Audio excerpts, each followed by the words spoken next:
The first time Cassidy Wren saw him do it, she thought he was praying. She had been awake before dawn, the way she always was in those early weeks after arriving at Redrock Station.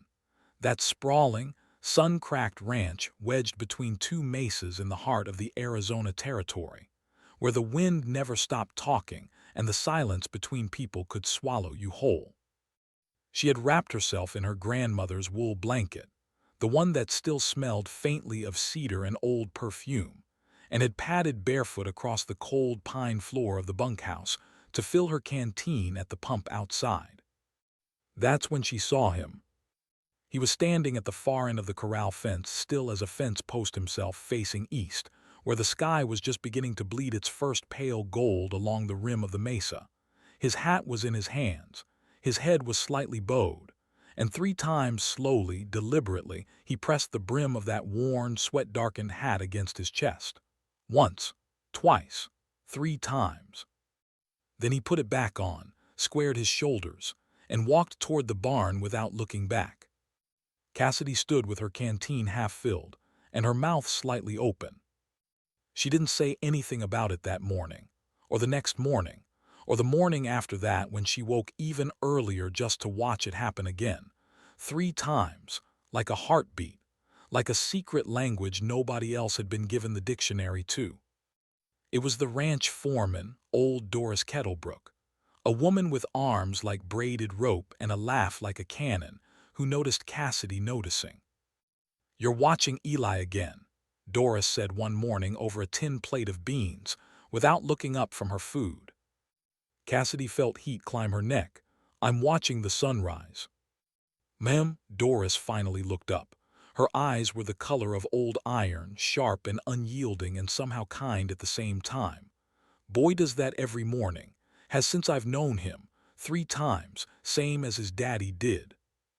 Cassidy set down her fork. "Why?" Doris was quiet a long moment, the way desert people get quiet, like they're deciding whether the sky deserves rain. "Ask him yourself," she finally said, "if you got the nerve." Cassidy Wren, it turned out, had plenty of nerve.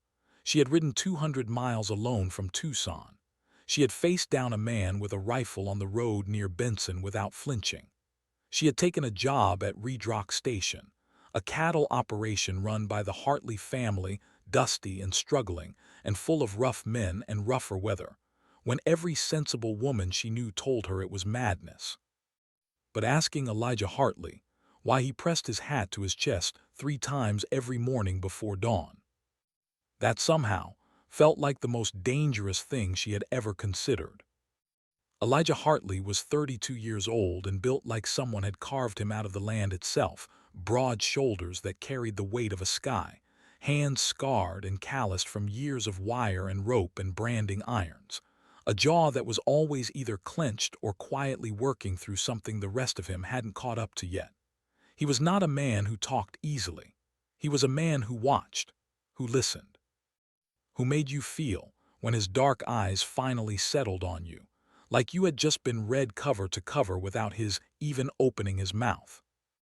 He was the oldest son of the late Jeremiah Hartley, who had built Redrock Station from a single water barrel and a borrowed mule, and he ran the place now with a quiet, bone-deep seriousness that the hands respected and the cattle seemed to understand. Nothing on that ranch happened without Eli Hartley knowing it first. He knew, Cassidy was fairly certain, that she had been watching him. She had been hired as a cook and supply manager, a position that sounded dignified on paper and in practice meant she was the person who wrangled flour sacks and argued with the feed merchant in town and made sure 18 hungry men had something resembling a hot meal twice a day. She was good at it. Precise, efficient, quietly inventive with whatever the pantry offered. The men liked her well enough, in that gruff, sideways way that cattle hands like people who feed them reliably. But Eli had not yet spoken more than 12 words to her. She had counted. Morning, yes, no, good, keep it, leave it, don't touch that, watch the line. 8, and then on the third day, when she had accidentally let the gate to the south corral blow open, and 2 horses had gotten loose, he had looked at her over the back of the recovered mare. his expression not angry exactly, but concentrated, like a storm deciding whether to break, and said, "You'll learn." 2 more words, 10 total. That was it. And yet, and yet there was something in the way Elijah Hartley moved through the world, something careful and intentional, like a man who had learned the hard way that careless motion costs you everything, that Cassidy found herself cataloging without meaning to.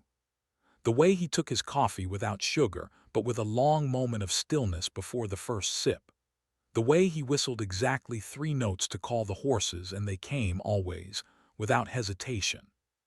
The way he sometimes stood at the edge of the mesa at dusk and looked west with an expression she could not name. She was 23 years old. She had come to Reed Rock Station because her father's debts had swallowed the family farm, and because a distant cousin had written to say there was work in Arizona for women with strong backs and stronger will. She had not come looking for anything except a paycheck and some breathing room.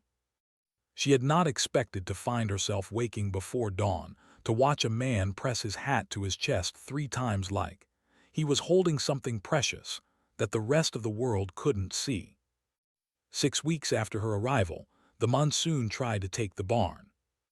It came in the way the summer storms always came in Arizona, without apology, without warning, a wall of black cloud rolling in over the mesa like a fist. By the time Cassidy realized what was happening, the sky was already split with lightning, and the wind had turned the feed yard into a chaos of flying straw and overturned buckets. She was running toward the barn before she consciously decided to run. 3 of the horses were still inside, the pregnant mare, the old roan, and the nervous bay that no one but Eli could handle, and the barn doors had blown wide open, slamming against the outer walls with sounds like gunshots. She got the roan secured, got the old mare calm with her hands and her voice, pressing her face against the horse's long jaw the way she had learned on her father's farm. But the bay was wild-eyed and spinning in his stall, and when she reached for his halter, he threw his head back and she stumbled, hitting her shoulder hard against the stall rail, biting down on the pain that flashed white through her arm. "Easy," the voice came from directly behind her, low, even, close enough that she felt it more than heard it over the storm. "Easy, Cassidy, move to the left." She moved left. Eli moved into the space she had vacated smoothly, like water filling a hollow, and reached for the bay's halter with both hands, letting the horse see his face before he touched him. The bay snorted, trembled, and then, impossibly, stilled. Eli stroked the horse's neck with long, deliberate passes of his palm. He was saying something too quiet for Cassidy to hear over the rain hammering the roof. Whatever it was, the bay believed it completely. She stood in the straw with her heart slamming and her shoulder aching and watched Elijah Hartley talk a panicked horse down from the edge of itself. And something inside her chest made a sound she wasn't ready to examine. When the horse was calm and secured, Eli turned. He was soaked through. The rain had come in through the open doors before he'd gotten them closed, and his dark hair was plastered to his forehead and his shirt was stuck to his shoulders, and there was a cut along his jawline from something that had flown in the wind, a thin thread of dark red against his skin. He looked at her shoulder. "You're holding it wrong," he said. "I'm not holding anything. You're protecting it, like it hurts." He crossed the space between them in 2 steps and, without asking, without warning, which should have felt presumptuous and instead felt entirely natural, placed his right hand along her shoulder blade, pressing gently at the joint. "Can you raise it?" She raised it. It screamed at her. She did not make a sound. He watched her face do the thing faces do when pain is being managed rather than expressed. Something shifted in his expression, a loosening almost around the eyes. "Not broken, bruised." "I know. You hit the rail. I know that too." A pause, rain drumming, the bay shifting in his stall, the smell of wet hay and horses, and something underneath all of it, cedar, she thought, or pine resin that she associated now, permanently, with standing this close to him. "Thank you," she said, "for the horse." "Thank you for the mare," he said. "She's close to her time, you kept her calm." It was the most he had said to her at once. 14 words, a new record. She was aware, suddenly and acutely, that his hand was still on her shoulder, that they were standing very close in a barn lit only by lightning, that the storm outside was doing everything it could to make the world feel very small and very enclosed. He was aware of it too. She saw it happen, saw the moment he registered the proximity, the stillness, the way she wasn't stepping back, and his eyes did something complicated. A quick assessment, a held breath. He stepped back. "Ice from the cold box," he said, "for the shoulder." "Right. Doris has willow bark tea." "I know." He nodded once, put his hat on, it had somehow stayed on his head through all of it, that battered, faithful hat, and went back out into the rain. Cassidy stood in the barn with her horse-smelling hands and her bruised shoulder and her entirely disorganized heartbeat, and thought, "Oh, this is going to be a problem." She asked him on a Tuesday. She had planned it for a week, had rehearsed it in the dark of the bunkhouse while the other women slept, had decided and undecided and decided again. And then Tuesday came and she was up before the birds as usual, and she walked outside into the blue-black pre-dawn cold, and he was already at the fence, already doing it. Once, twice, 3 times, and before she had finished the argument with herself she was walking toward him. She stopped about 6 feet away, far enough to be polite, close enough to be honest. He didn't look at her, but the slight tension in his shoulders told her he knew she was there. She waited until he lowered the hat and put it back on, until he'd had the moment of stillness that always followed. "I've been watching you do that," she said, "every morning for weeks." He turned then.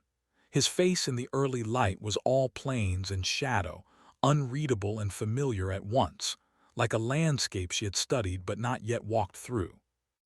"I know," he said. Of course he knew. "Why?" she asked. "The hat 3 times every morning without fail." She paused. "You don't have to tell me, I want to understand." The silence stretched between them like wire on a fence post, taut but not breaking. "My father did it," he finally said. "Every morning, for 30 years. I watched him do it my whole life and I never asked why." He looked down at the hat in his hands. He had taken it off again, she realized, while he was talking, without seeming to notice. "He died before I thought to ask."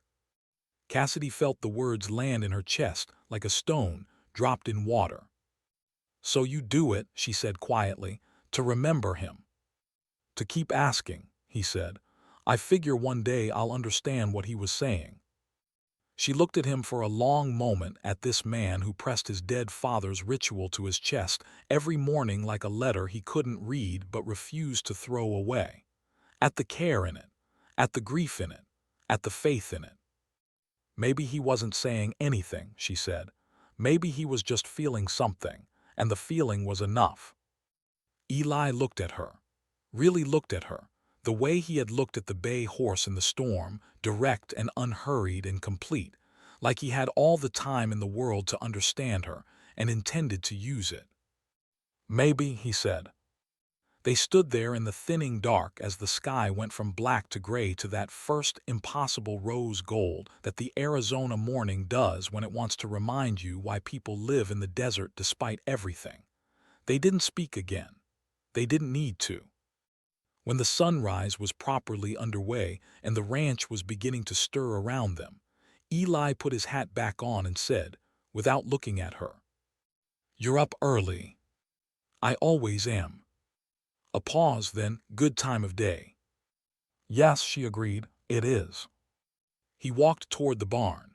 She went to start the breakfast fire, and something between them that had been a locked door was now, very slightly, not locked anymore.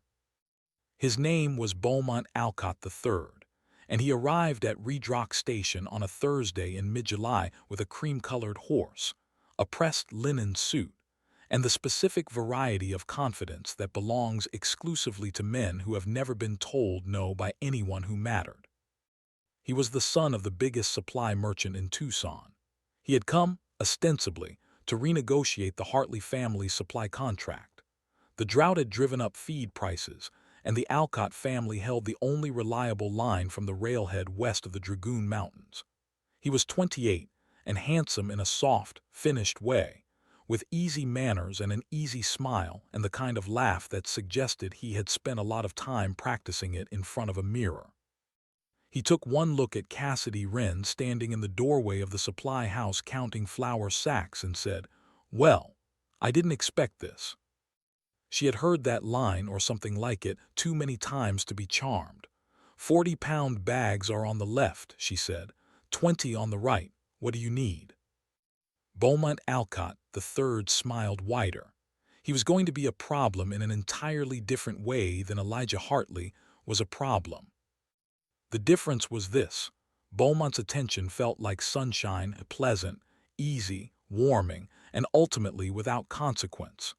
Eli's attention felt like standing too close to a fire in the middle of winter, dangerous and necessary, and the kind of thing you kept walking back toward despite knowing better.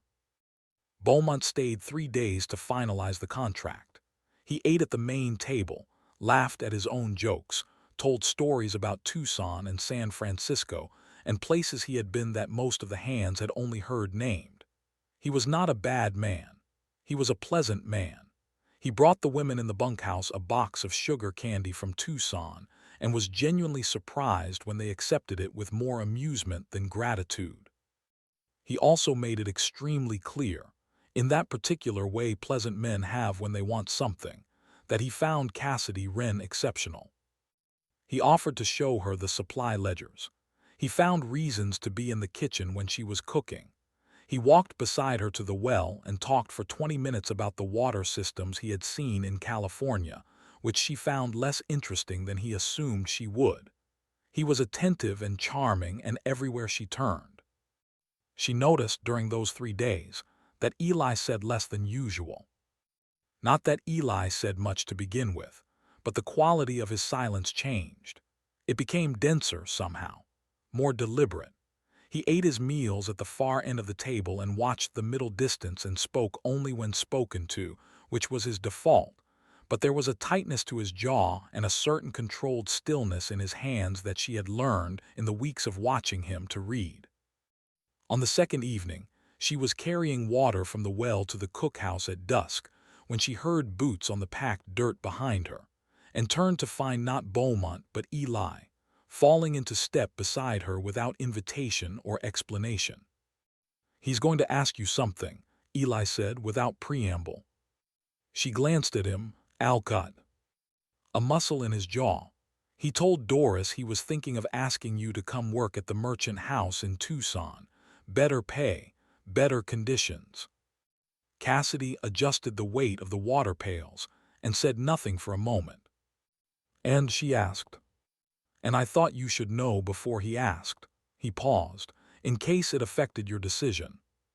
She stopped walking, turned to look at him in the amber evening light, this careful, complicated man who had just told her something she suspected cost him something to say. "Would it affect yours," she asked, "if I left?" The question sat between them in the cooling air.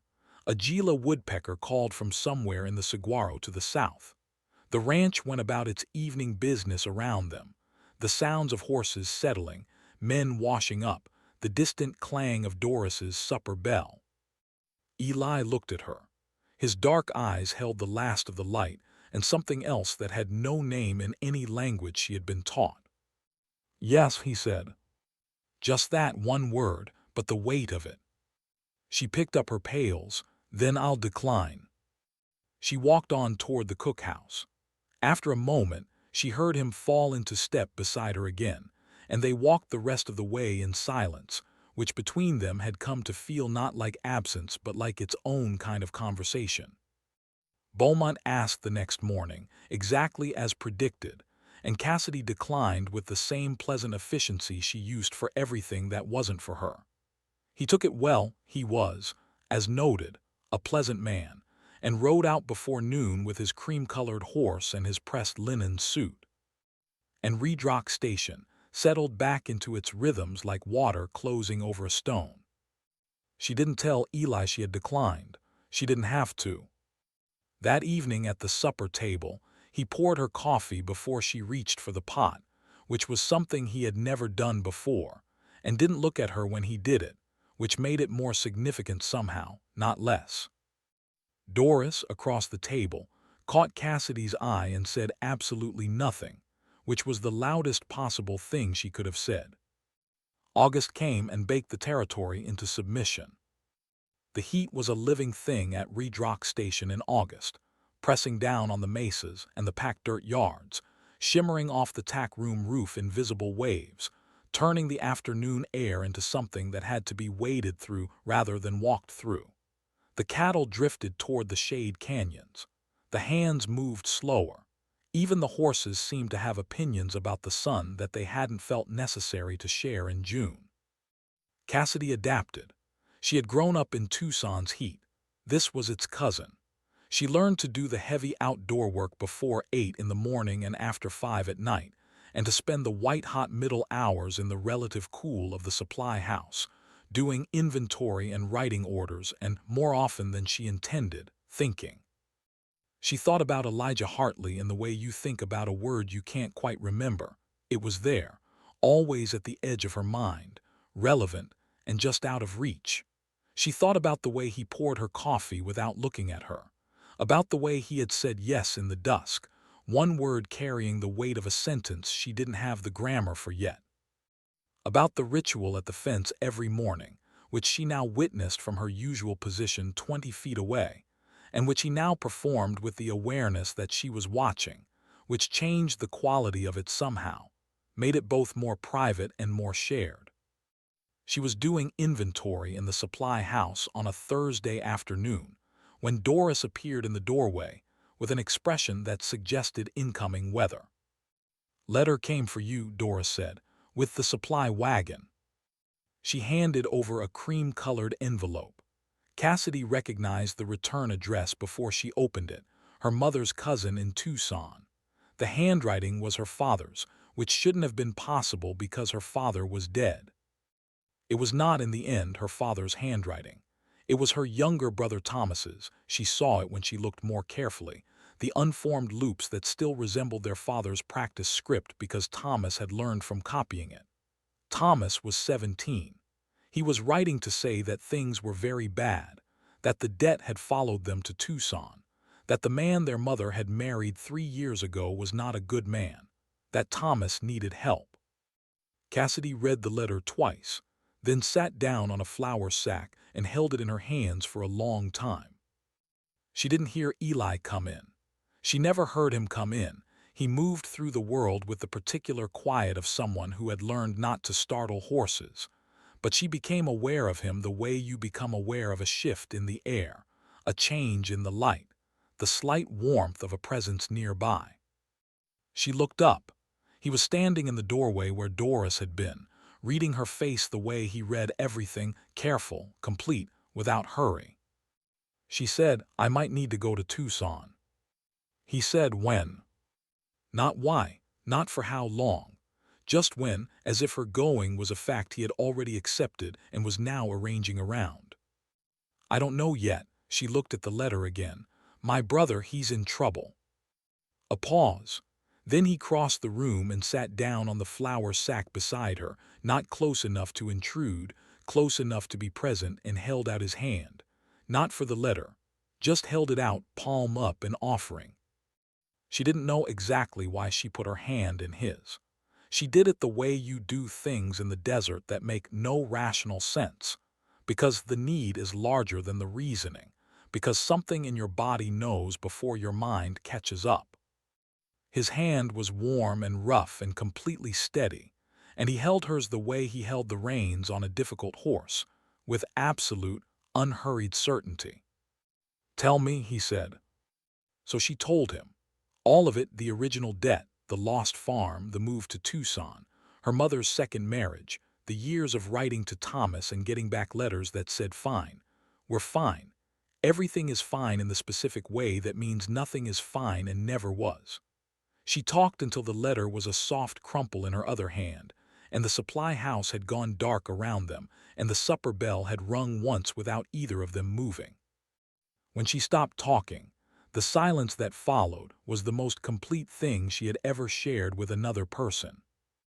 "I'll cover your wages while you're gone," Eli said. "Your position stays." She looked at him. "You don't have to do that." "I know. The contract doesn't." Cassidy? The way he said her name, 2 syllables, no decoration, just her name in his voice with that particular weight he gave to things that mattered, stopped her completely. "Go take care of your brother. Your position will be here." She thought about arguing. She thought about the careful, professional distance she had maintained for 2 months, the deliberate lines she had kept clear between them. She thought about how none of that was actually as clear as she had been pretending. "Why are you this way?" she asked, not accusing, genuinely asking. He looked at her for a long moment. "What way?" Like you care, without making a show of it, without wanting anything in return." Something crossed his face, a flicker, quick and unguarded like light off moving water. "My father was this way," he said. "I watched him do it for 30 years. Eventually you just become what you grew up watching." The hat, the ritual. I figure one day I'll understand what he was saying. She understood now. The 3 times every morning, chest level. It wasn't prayer, it wasn't grief, it was practice. The repetition of something felt until it became something known. "He was a good man," she said, not a question. "The best I ever knew." She was still holding his hand. He was still holding hers. The supper bell rang a second time, and neither of them moved, and the dark of the supply house was not frightening, but the opposite of frightening. It was the dark of something being held carefully in both hands before being let go. She left on a Monday. Eli was at the fence when she rode out, doing his ritual, already finished, actually, the hat back on his head, and when she passed he looked at her from under the brim with that expression she was beginning to be able to read, the one that meant more than this, all of this, and not yet. He touched the brim once, not 3 times, once, for her. She touched her own hat back and rode north toward the mountains. Tucson took 3 weeks and nearly all of her saved wages. The situation with Thomas was exactly as bad as the letter had suggested, and slightly worse than her imagination had prepared her for. Their mother's husband, a man named Greer with the small, mean eyes of a person who has spent a long time convincing himself he is larger than he is, had accumulated debts that he had then managed to attach to her mother's name, which was a cruelty Cassidy had not fully anticipated. Thomas was 17 and doing the work of a grown man at the feed yard, while carrying the weight of a boy who had learned too young that adults can fail you spectacularly. She sorted the worst of it, paid what could be paid, spoke to a man of law who knew a judge who knew how to untangle a name from a debt that wasn't hers. It cost her money she had been saving for reasons she hadn't named yet, and it cost her sleep, and it cost her 3 weeks of sitting across tables from men who looked at her the way Beaumont Alcott had looked at her, like an unexpected complication they would prefer to root around, and being the complication anyway. Thomas, at the end of it, hugged her in the street outside the lawyer's office with the fierce, desperate grip of someone who had been holding on to the edge of something for a very long time. "Come home," he said into her shoulder. "I am," she said, "just not here." She wrote to Doris once from Tucson, a practical letter about supply orders and the schedule for the winter beef count. She did not write to Eli. She thought about writing to Eli constantly, in the way you think about something you've been told not to touch, the prohibition itself making the impulse sharper. She thought about the 3 weeks she had been away in terms of mornings.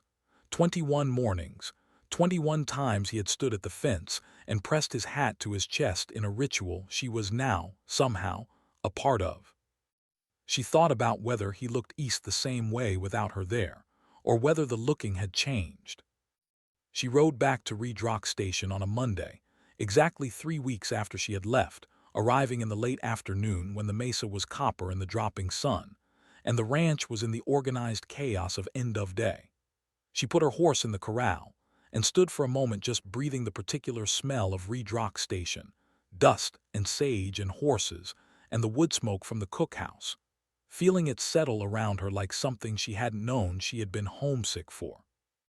She found Eli at the south fence checking wire, as she had found him so often doing the ordinary, necessary, endless work of a working ranch. He didn't look up immediately, but again, she knew now, and she suspected he knew that she knew he was aware of her the moment she came within a certain radius. He straightened, turned. He looked at her the way he looked at things he needed to assess, quick and complete and honest. "How's your brother?" he asked. "Better, he'll be all right." She paused. "I'm back." "I can see that. Is the position?" "It's yours." A silence between them that was not empty. "Thank you," she said, "for holding it." He nodded once, the small, definitive nod that meant he was dismissing the thanks as unnecessary. Then he looked at her again, and the look this time was different, longer, more searching, like a man looking at something he had been thinking about for 3 weeks and was now checking whether it matched the memory. Whatever he found, something in his shoulders eased. "Supper's in an hour," he said. "Doris made something with the dried beef." "I know what Doris does with dried beef." "It's better than you think." "It absolutely is not." The corner of his mouth moved, not quite a smile, but the intention of one, which from Elijah Hartley was roughly equivalent to a standing ovation from anyone else. She went to put her things away, and Reed Station wrapped around her like the blanket she had brought from home, and she thought, yes, here, this is the shape of what I was missing. The first Saturday in October, the ranches within 20 miles pooled their exhaustion and their relief at the end of the cattle drive season, and held what they called, without excessive imagination, the harvest dance. It happened at the Beaumont Creek Schoolhouse, which was the largest building in that part of the territory, and it involved a fiddle player from Benson, a quantity of beer that exceeded the official allotment, and the specific social pressure of everyone within 20 miles being in the same room at the same time, which meant that all the conversations that had been deferred across all those months of hard work were suddenly and unavoidably available. Cassidy had been told about the dance by everyone at Reed Station approximately 40 times in the 2 weeks leading up to it, which told her that it was more significant than a simple social event. Doris explained, matter-of-factly, that it was also the primary occasion on which local young people came to any kind of romantic understanding, which Cassidy received with the expression she used when she was not going to comment on something. She wore the blue dress. She had packed it when she left Tucson because her mother had insisted, and she had worn it exactly twice since. Once when she went into town for the supply run and the merchant had inexplicably dressed the occasion, and once when she had looked at it in the bunkhouse trunk and decided not to because she was not ready for whatever wearing it would say about what she was doing. It was a deep blue, the color of sky at the end of a dry August, with a square neck and sleeves she could push up when she needed to, which was most of the time. It was simple. It was, she had been told on the 2 occasions she had worn it, striking. She wore it on the 3rd occasion, to the harvest dance, and then spent 20 minutes arguing with herself in the bunkhouse mirror about whether she was wearing it for herself or for someone else, and then decided that the distinction was less important than she was making it, and went outside to find the wagon that was taking the hands to the dance. Eli was in the wagon seat, because Eli drove everything, because that was simply who he was. He looked at her when she climbed up, looked at her the way he had looked at her when she came back from Tucson, that quick, complete, honest assessment, and then looked back at the road with slightly more deliberateness than the road strictly required. He was wearing a clean shirt, dark blue. She noted this and filed it somewhere. The dance was exactly as advertised, hot and loud and full of people who were very happy to be somewhere that wasn't a cattle pen or a supply house. The fiddle player was talented and enthusiastic, and played at the volume of someone who knew his instrument had to fill a room over the noise of 30 people having a very good time. Children chased each other between adult legs. Old men argued about weather and prices with the deep satisfaction of men who had been waiting since June to have this argument in person. Young people arranged themselves in configurations that were somewhat less random than they appeared. Cassidy danced twice with ranch hands from the Delacourt operation to the east, who were perfectly pleasant, and steered with the reliability of people who have learned to do things correctly if not particularly subtly. She talked with the schoolteacher, a young woman named Marta who had come from Ohio, and had opinions about everything that had not yet been worn smooth by the desert. She drank something cold and slightly uncertain, and ate a piece of pie that was genuinely excellent. She kept track of Eli the way you keep track of the fire in a room, peripherally, without appearing to, aware of his location at all times. He did not dance. He talked to the ranchers. He accepted a beer and stood with it for 40 minutes in the particular patient way that suggested he was waiting for something without being entirely certain what it was. He was not watching her. He was very deliberately not watching her, which she recognized because she was doing the same thing in reverse. And then the fiddle player switched to something slower. She was standing near the punch table, trying to decide if the pie had been good enough to justify a second piece, when she heard boots on the floorboards behind her, a particular rhythm she knew now the way she knew the sound of the cook fire catching in the morning. Cassidy. She turned. He was standing closer than usual, because the room was crowded and the dance was still going on around them, and there was not a lot of room to exist anywhere except close to someone.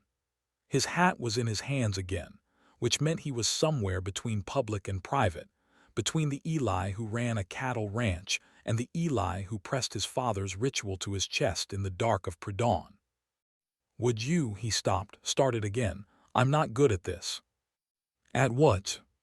He looked at the dance floor, back at her. The question was in his eyes, unspoken, which was probably the most it was going to be voiced. She set down her punch cup and said, I'll manage your feet. Something that was definitely a smile arrived on his face, brief and genuine, and the most unguarded thing she had seen there. They found a space at the edge of the dancers.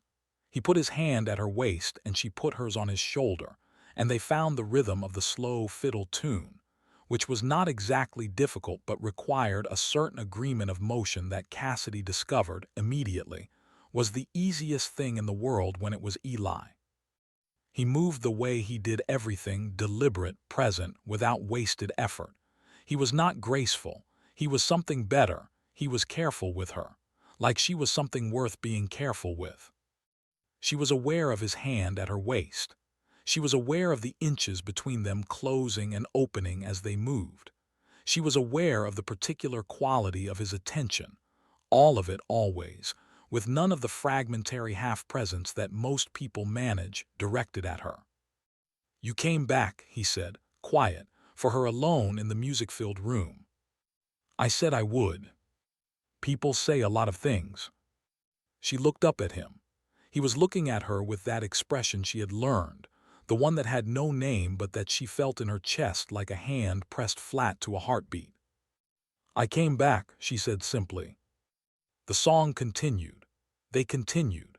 At some point, she wasn't sure exactly when, the way you're not sure exactly when afternoon becomes evening.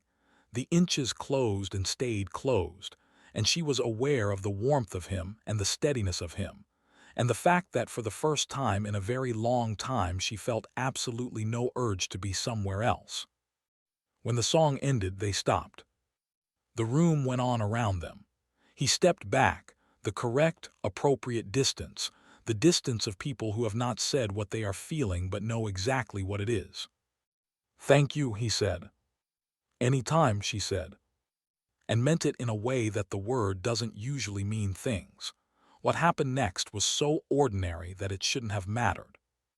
October gave way to November, and the weather came in from the northwest with its cold teeth bared, and Redrock Station turned its attention to the thousand small urgencies of pre-winter preparation, mending, storing, counting, securing. The days shortened and grew cold and the mornings turned sharp, and the ritual at the fence moved earlier into the darkness so that Cassidy, watching from her usual position, had to stand in her coat and see Eli as more silhouette than detail. They had not spoken of the dance. They had not spoken of the hand-holding in the supply house, or the yes in the dusk, or any of the 17 moments of charged, clarifying closeness that had accumulated between them over 4 months. They existed in the same space with a shared awareness that had no language yet, and this felt, to Cassidy at least, both absolutely right and absolutely unsustainable. Then, on a November Thursday, she overheard something she wasn't meant to hear. She had gone to the main house to deliver the monthly supply ledger, a task that usually landed on Doris's desk, but which Doris was indisposed for, having managed to twist her knee on a fence rail in a way she was publicly minimizing and privately suffering. The main house was larger than the bunkhouse, but no less utilitarian, all stripped pine and practical furniture, and the particular tidy order of a man who lives alone and has long since made peace with it. The voices came from the study, the door slightly open, the sound carrying in the way sounds do in still, cold rooms. Two voices, Eli's, and a woman she didn't recognize. "Told you in September, Margaret, my answer hasn't changed." Eli's voice flat and even. "Your answer being what, exactly? That you're too busy." The woman's voice was crisp, educated, carrying the specific impatience of someone who is accustomed to being accommodated. "Elijah, the Hartley line doesn't continue with you standing in a field talking to horses and God knows what else." A pause. "I'm aware of that." "Then you're aware that my father's offer was generous and that it won't stay on the table indefinitely. Elizabeth is 24. She's a kind woman and she deserves someone who can give her what she needs." A pause, longer this time. "That's not me." The silence that followed had the specific texture of a very old argument arriving at a very old wall. "Is there someone else?" The woman, Margaret, presumably a relative, an aunt or a cousin, asked, with the precise diction of someone who is asking a question they already know the answer to. Another pause. "That's not your concern," Eli said.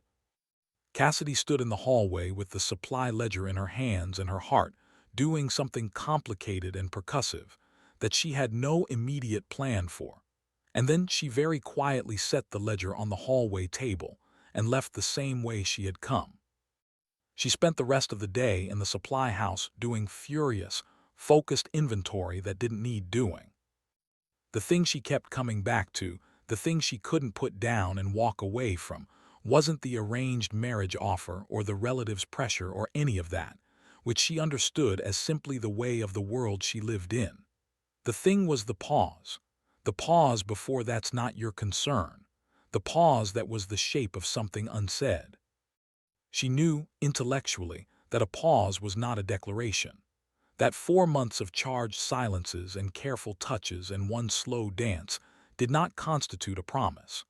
That Elijah Hartley was a man who lived in his own interior with the door carefully managed, and that she had been extended more access to that interior than most people, but that access was not the same as knowing.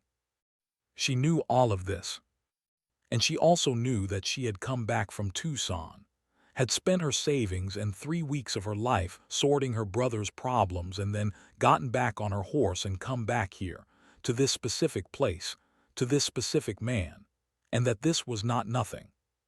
She counted flour sacks until the supper bell rang, then counted them again, then gave up on flour sacks and sat on her usual flour sack and thought about whether a person could build something real on the architecture of meaningful silences and one dance and a hand held in a dark supply house. She thought about it for a long time. Then she thought he said yes. In the dusk 4 months ago when she asked if her leaving would affect him, he said yes, one word, the weight of it. And she thought he said there was someone. Not in words, in a pause, but in the language of Eli Hartley, a pause was the same as words. She picked up her coat, went outside into the cold November dark. He was at the barn. Of course he was. He was always at the barn in the evenings, checking water levels, checking the horses, doing the 1,000 quiet attentions that kept a living thing alive through the night.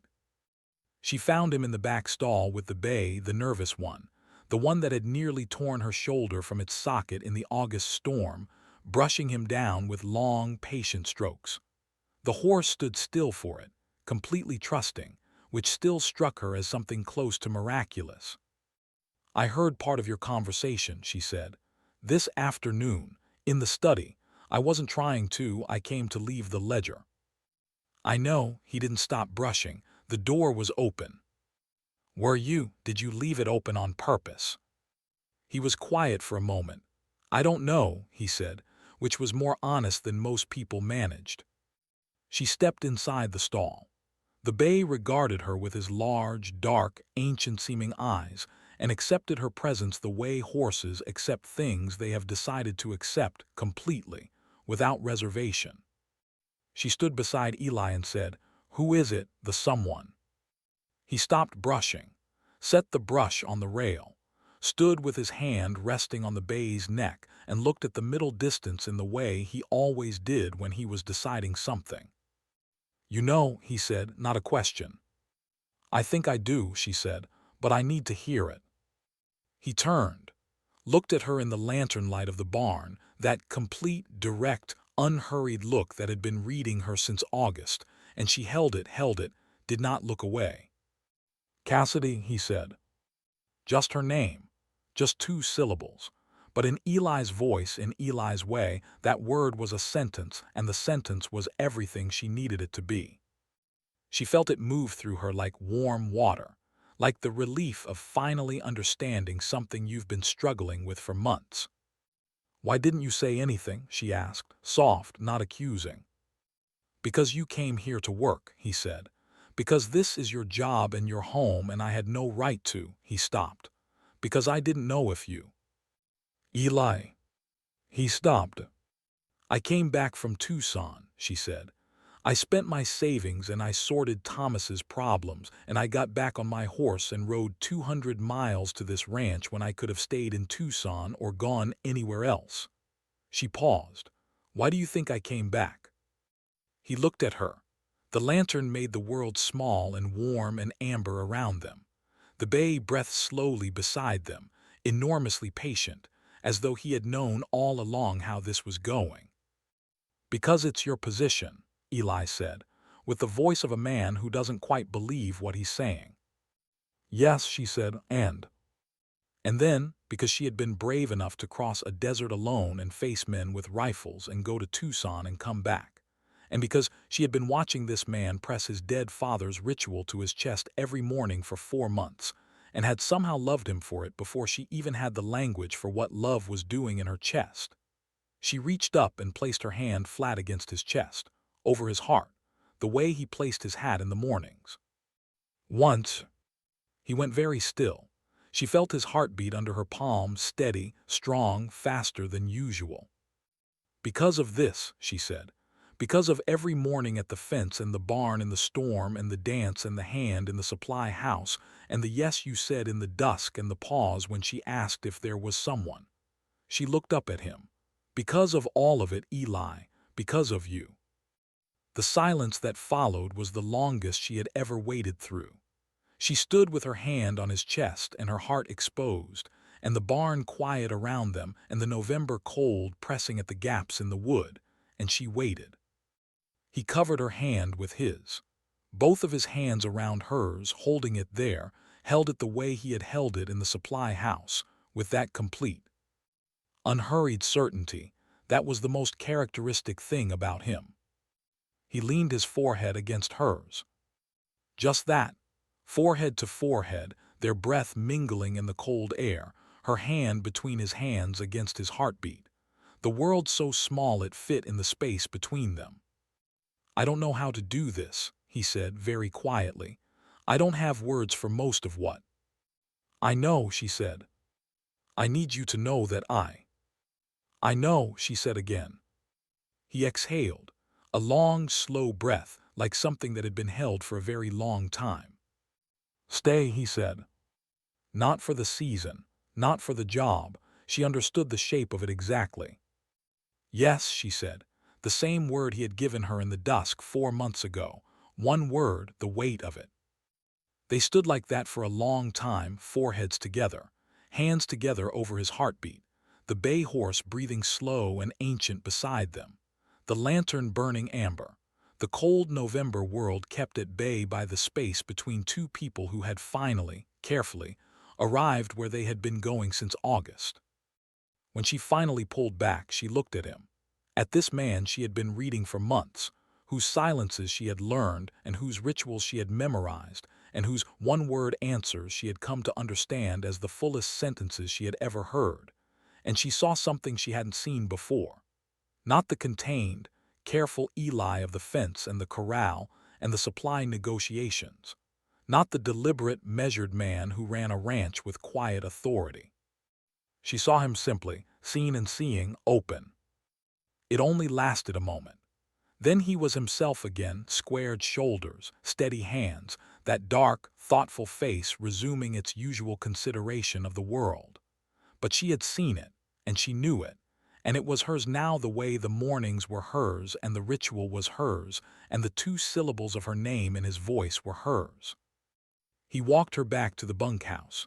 They walked in their usual silence, which was not silence at all but the fullest possible conversation. At the door of the bunkhouse he stopped, looked at her in the starlight. "Morning," he said. "Morning," she agreed. The first exchange they had ever had. Now it meant something different, which somehow made it mean what it had always meant more completely. He touched the brim of his hat, turned and walked back toward the main house. She watched him go until the dark took him, then went inside and sat on her bunk in the lamplight and pressed her hand flat to her own chest, once, twice, 3 times, feeling her own heartbeat, steady and warm and full of the particular certainty that comes from finally knowing what you're saying. December came and stayed. The mornings changed. Not the ritual remained what it had always been. Eli at the fence before the birds, hat in hand, once, twice, 3 times. The language of a man learned from a man who had kept something precious in his chest his whole life. But afterward now, he turned not toward the barn but toward the bunkhouse. And if the light was on in the window, he walked to the door. And she was already on the step with 2 cups of coffee. And they stood together in the cold and watched the sun come over the mesa and didn't always speak but always understood. This was not a dramatic development. It was not the kind of thing that announces itself. It was the slow accretion of small mornings, the way a mesa forms, layer by layer, unhurried and enormous. Doris said nothing about it for 3 weeks, which was a personal record, and then one morning found Cassidy and Eli both at the fence at dawn, standing close enough to share warmth but not close enough to make anything official about it. And she stood on the porch of the cookhouse and looked at them and said, to no one in particular, "Well, about damn time." She went back inside to start the breakfast fire. The morning continued as mornings do, which is to say it became what came next. Thomas came in the spring. He was 17 going on 45, lean and dark-eyed, and carrying himself with the careful dignity of someone who has learned that dignity requires maintenance. He rode in on a borrowed horse with everything he owned in one saddlebag, and the specific relief of a young man who has been told there is somewhere to go and has gone there. Eli gave him a position without being asked, set him to work with the youngest of the hands, good men, patient men, and said to Cassidy simply, "He'll learn," which was the same thing he had said to her once in a very different context. She loved him for it in a way that had no specific moment of beginning and required no announcement. Thomas, within a week, was following Eli around the ranch with the devoted attention of a young man who had been looking for a model to measure himself against and had found one. He asked questions that Eli answered with his usual quiet precision. He made mistakes that Eli corrected without making the correction feel like a failure. He pressed his hat to his chest one morning at breakfast, unconsciously, in a gesture copied from watching Eli, and then looked embarrassed about it. "It's all right," Cassidy said. "What is he doing?" Thomas asked, looking out at the fence where Eli was beginning his ritual. "Keeping something alive," she said. Thomas watched 3 times, the hat going back on, the squared shoulders, the walk toward the barn. "I want to do that," Thomas said. "You should ask him to teach you," she said. He did. Eli, characteristically, said almost nothing, just nodded once, the definitive nod, and the next morning Thomas was at the fence beside him, learning the ritual of a man he had never met by practicing it beside the man who had kept it alive, and Cassidy watched them both from the bunkhouse door with her coffee cup and her full heart, and the understanding that some things persist precisely because they are carried forward. The evenings, as winter became spring and spring began to tip toward summer again, were Cassidy's. Not officially. Nothing was official in the way that things become official. No announcement, no formal declaration, no moment that she could point to and say, "Here, this is when it changed." It was more gradual than that, more like the way the light changes on the mesa from afternoon to evening, imperceptibly and then completely. She simply found herself in the main house more often than not, sitting across the table from Eli in the lamplight, going over the season's supply needs or the ranch accounts, or, increasingly often, not doing anything in particular, just existing in the same warm space, reading or mending or thinking, in the comfortable silence of two people who have established a shared understanding of the world. He talked more in the evenings. Not extensively. He was never going to be a man of many words, and she had stopped wanting him to be, had come to prefer the density of what he said over any quantity she might have settled for. But he talked about the ranch and the history of it, about his father and the years of building, about things he had thought about and not said to anyone because there had been no one to say them to. She talked, too, about Tucson and the farm and her father and the years before that, the texture of a life that had shaped her without her always knowing it was shaping her. About Thomas and her mother and the careful, ongoing work of being someone's family, even from a distance. One evening in April, the windows opened to the warm night air and the sounds of spring insects, and somewhere to the south a coyote having opinions. She was sitting with her mending, and he was at the desk going over something with a furrowed brow, and she looked up at him and felt the particular fullness of a moment that doesn't require anything to be added to it. He looked up, found her looking, held the look. "What?" he said. "Nothing," she said. "You." His brow did the thing it did when he was processing something that didn't immediately parse. Then something in his face settled, the same thing that had settled when she came back from Tucson, when she put her hand on his chest in the barn, when he found her at the fence in the dark pre-dawn winter mornings. A settling, like something coming to rest. "You're staying," he said, not a question but needing to be said. "Yes," she said, "I'm staying." He nodded, looked down at his papers, then looked up again, and this time there was the trace of something around his mouth that was the shape of a smile and the weight of something much larger. "Good," he said. She went back to her mending. He went back to his papers. The coyote continued its editorial to the south. The lamp burned warm and steady between them.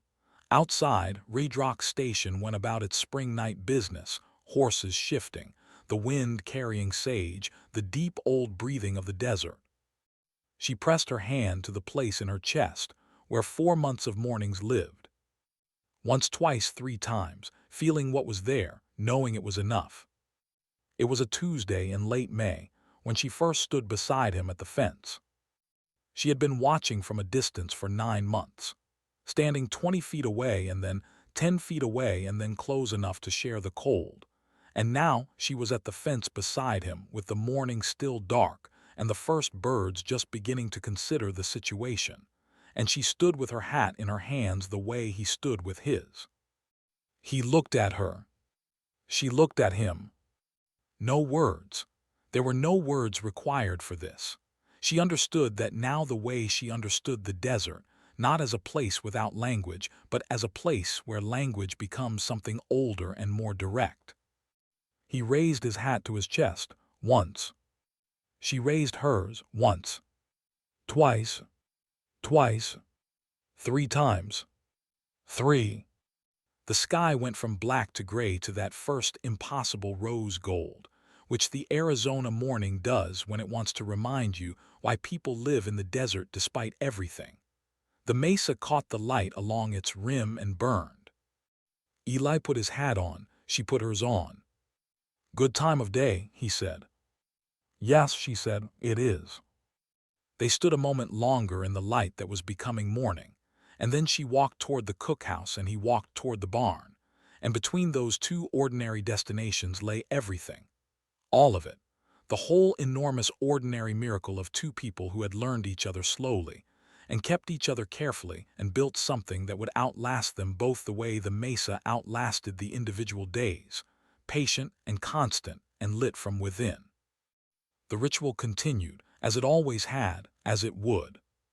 3 times, every morning without fail. What was he doing? He was keeping something alive. And now so was she.